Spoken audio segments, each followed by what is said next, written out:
Welcome to the most incredible marketing show ever.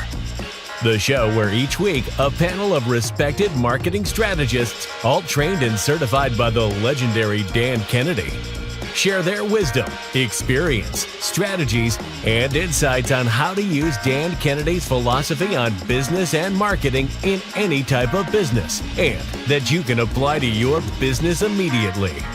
Here's your host, Craig Valine.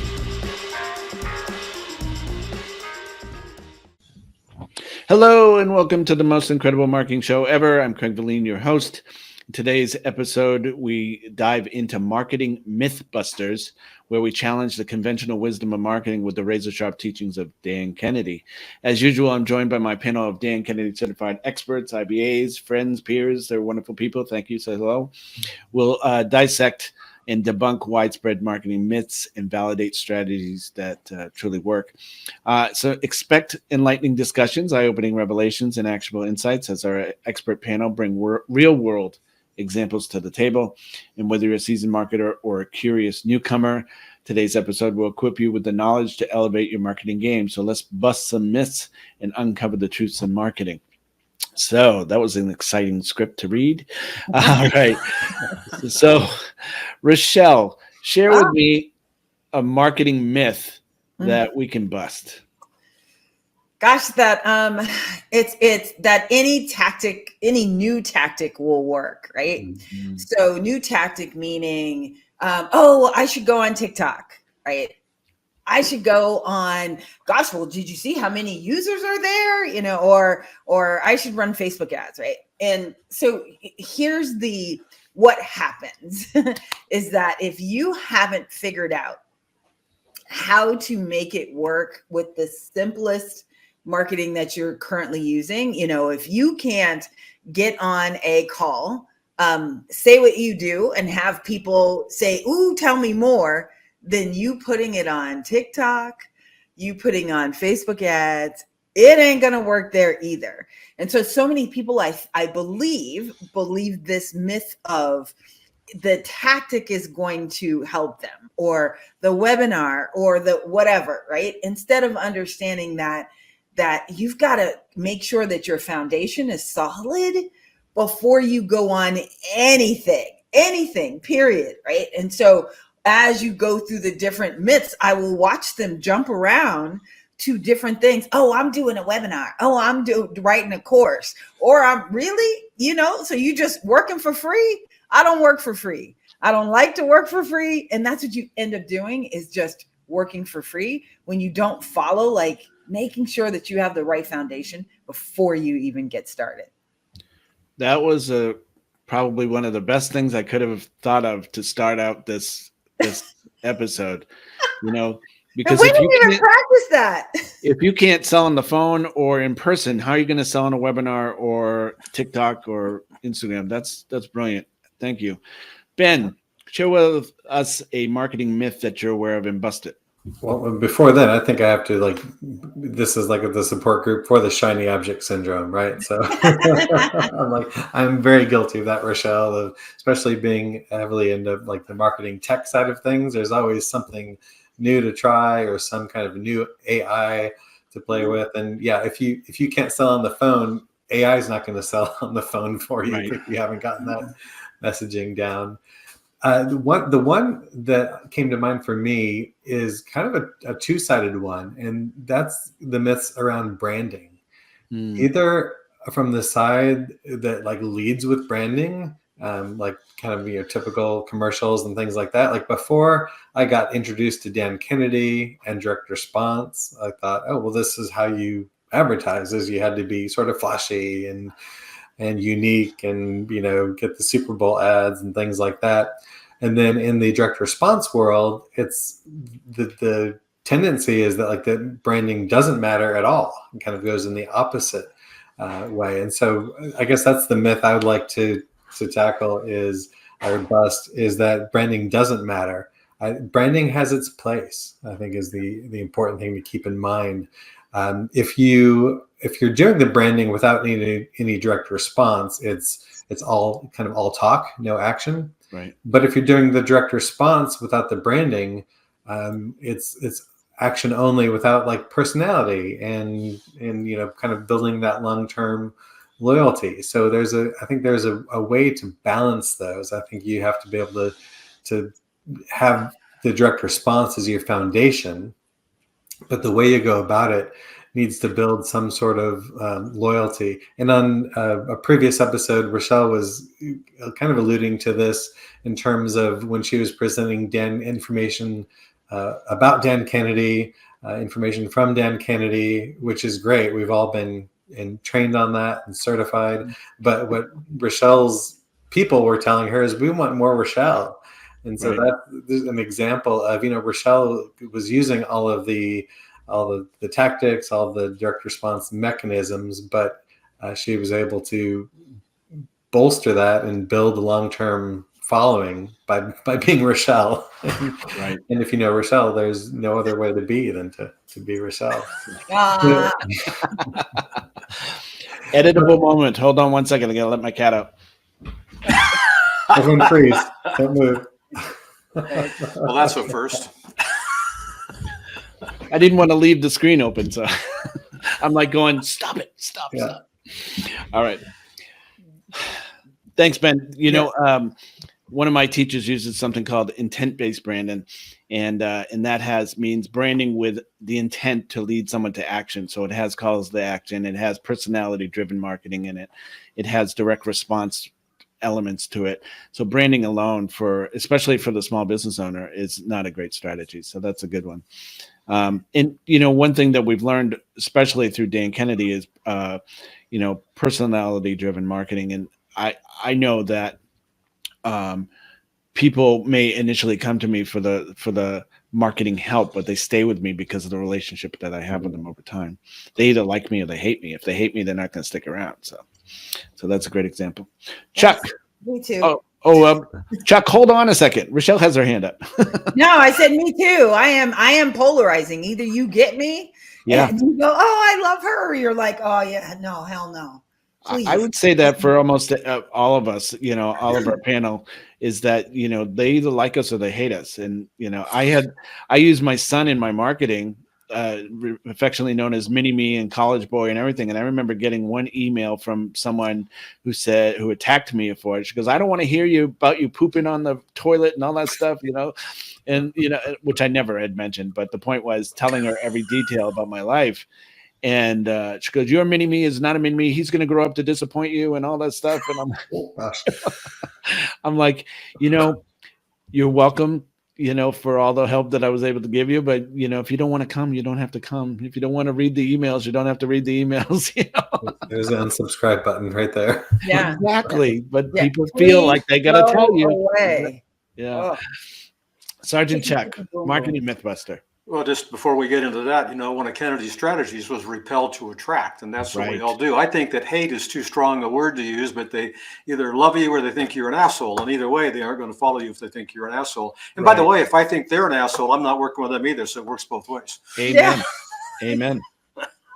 Amen. So, what I want to talk about is you can only build have business growth by getting new customers. I mean, all of us have people coming to us all the time saying, God, I got to have 50 new customers. Help me get 50 new customers. I know Kennedy would tell them, well, I don't know one way to get you 50 new customers, but I know 50 ways to get you one. Get them one at a time, right?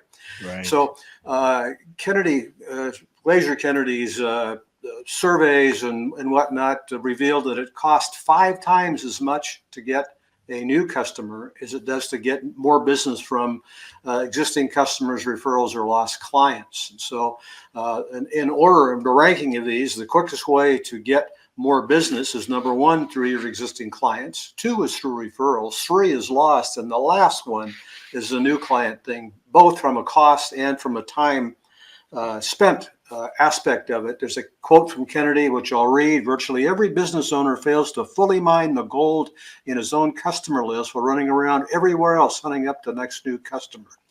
So what I did, I think we all, when we're called on to speak, maybe at the last minute, or we don't have time to prepare or whatever, have signature speeches. I think I have a couple of them. One of them is Chuck's 21 strategies for growing your business from your existing clients. And I have a bunch of 21 examples, obviously, but 5 of them are sell larger quantities. The second one would be sell related or complementary products or services. When I was in the golf business, someone wanted to buy golf balls from me. Well, I wanted to sell them, but I made no money on, but I had to make sure they walked out of the store with a glove, which I made lots of money on. Line extensions, adding new products and services. I'm working with a medical supply distributor right now, and we've added product lines to increase his business because some of his clients would rather buy some of the stuff he didn't have from him than others. Starting VIP groups or masterminds from your existing list to add revenue for that. And another one of my top 5 would be, or I guess I got 6 there, I can't count. No, it's just 5, I'm sorry. Unexpected free gifts. Sending your client list out of the blue for no reason. You send them something nice, whether it be the nice cookies or maybe the boomerang that isn't cracked or whatever the case may be. But yeah, that's my thing. Mythbuster is only new customers will drive business growth because it's the slowest way to grow your business. I love that. Chuck, because literally after I helped the OBGYN, right? I had an optometrist that was there in Arizona where you are.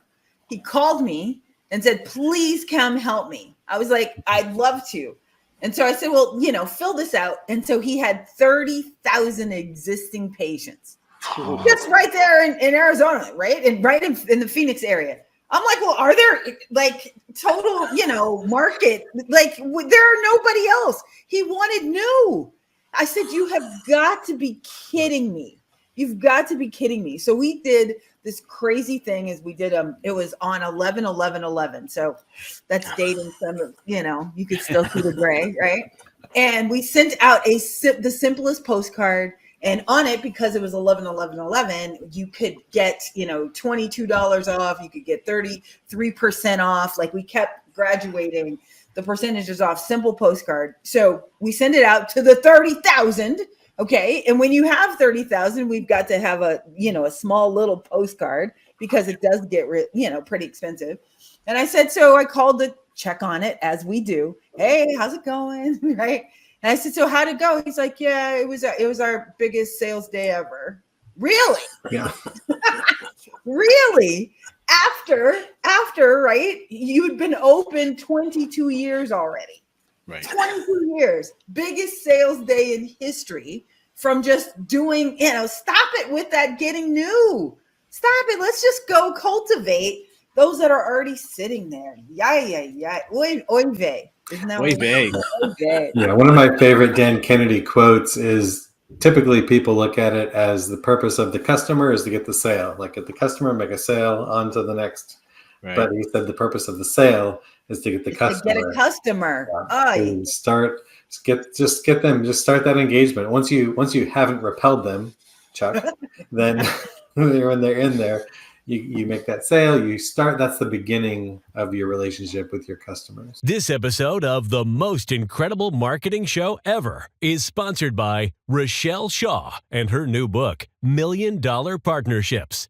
You can grab the $1 Million Partnerships Accelerator Kit at www.milliondollarpartnerships.com.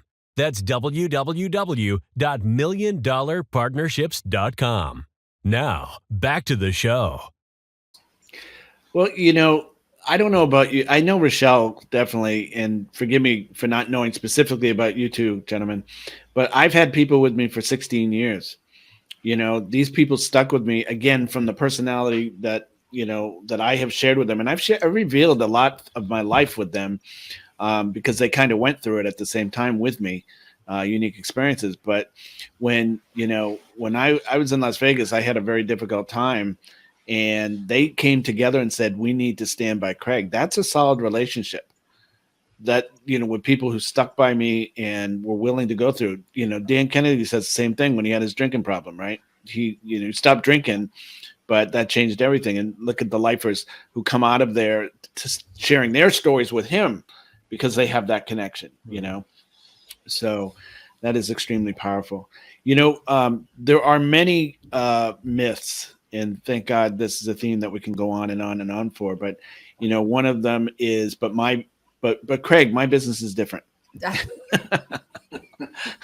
Craig, that came from, but Bill, my business is different. But, the point being is that no business is inherently different. The strategies remain the same. The tactics make change. It's like, because everybody needs a customer, whether you call that a patient, a member, a client, a customer, whatever it is, you need that to thrive. Donors, right? For fundraising, whatever it is, that's a strategy that we can help you with.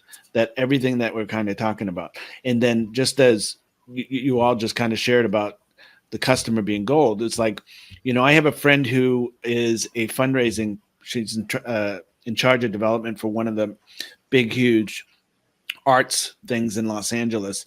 And guess what she does every year? She takes her most significant donors on trips. Relationships. She goes to Israel, she'll go to Africa, she'll go to Italy. She takes them because she's nurturing that relationship. So that is done in the fundraising realm. But could we do that? I held a reunion dinner when I came back from Las Vegas, and I had a tremendously bad time, and I recovered. As like, first thing I did was take everybody out to dinner to recoup. Hey, we're back. What would you like to see happen? What would you like to go on? And they're all still very close to me. And so, the thing is, my business is not different. Your business is not different. All we have to do is adjust the strategy to the right tactic. So we have time for one or two more. You got any? Raise your hand if you do. Go ahead, Rochelle. Always, right? There's always that I only need to be on social media. Yeah. That as long as I'm on social media, I don't need to do anything else, right?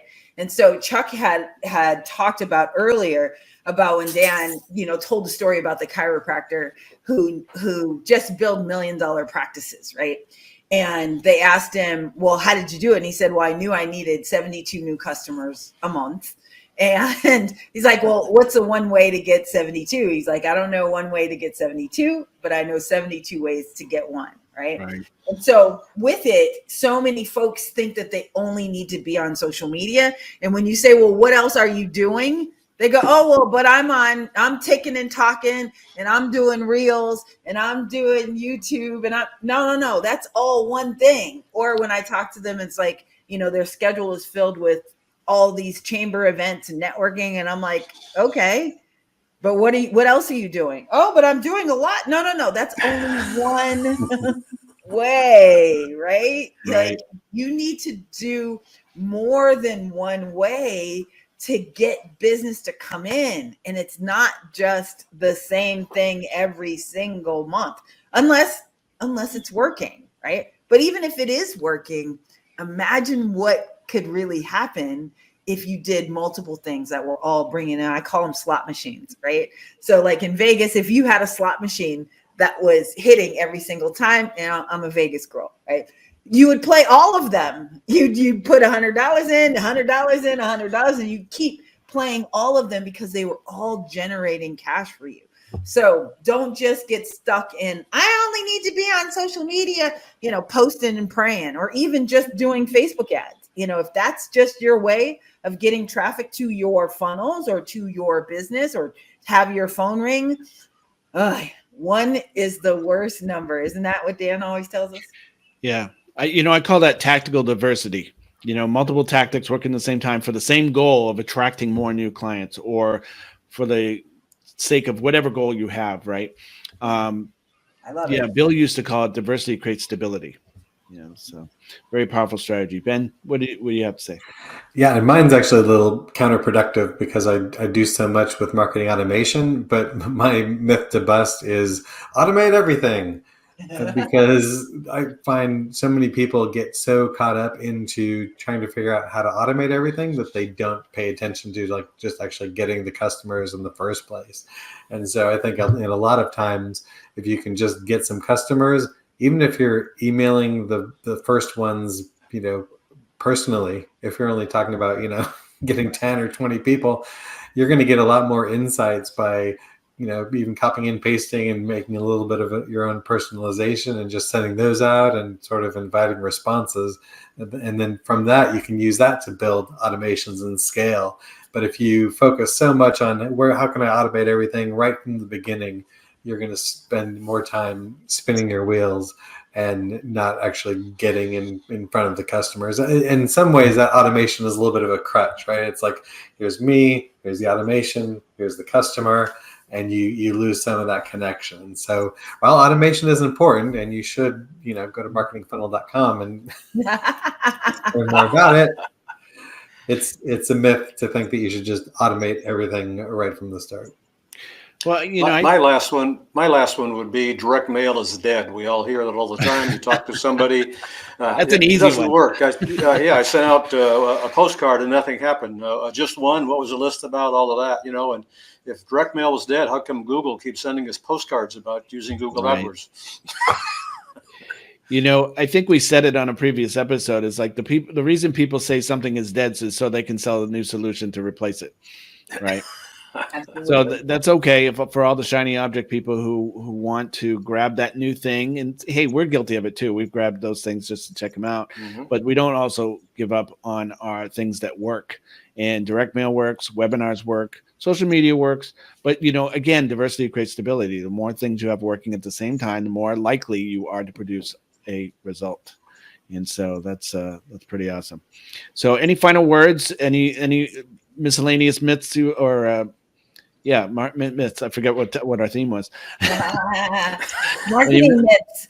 All of those crazy things that you hear people say. Like there's so much to, my customer is only on LinkedIn. It's like, right. That's a lie. Like your customer is on Facebook too. And they are on, and here's the problem with that is that you think that your customer is only on LinkedIn, but when they are on LinkedIn, they are in business mode. So they're not liking the engagement on LinkedIn is silly. So your key is get them off of social as soon as you can so that now you can get them into a place where you can talk to them and have a real conversation. Because at the end of the day, it's all about talking to people. I mean, hell, you'd probably reach more of your clients on YouPorn than you would on LinkedIn, right? Not my clients. Are you kidding me? Never my clients. Never. Sergeant Chuck. All right. Well, listen, this has been a great episode, and Marketing Mythbusters. We have plenty to bust, and we will be back again next month with more Marketing Mythbusters. Listen, we have a free gift for you at Most Incredible Marketing Show Ever. Please check it out. There's a free gift from all of our expert panelists. And if you'd like to follow us, we're on every Thursday, but you can get previous episodes at YouTube at Most Incredible Marketing Show. And so I want to thank my expert panel here. Thanks so much for being here. As always, you are awesome. We'll see you next week. Thanks for being a great host, Craig. Thank you. Thank you for joining us this week on the Most Incredible Marketing Show Ever. New episodes are available every week on Thursdays. To receive a free gift pack from our expert panelists and get access to show notes from previous episodes, be sure to visit our website, www.mostincrediblemarketingshowever.com. If you're watching this on YouTube, please hit the subscribe button and click the bell up in the right-hand corner to be notified of future episodes so you'll never miss a show. While you're at it, if you found value in this show, we'd appreciate you clicking the like button and leaving a comment on what big aha you got during the show. That's it for today's episode. See you next week.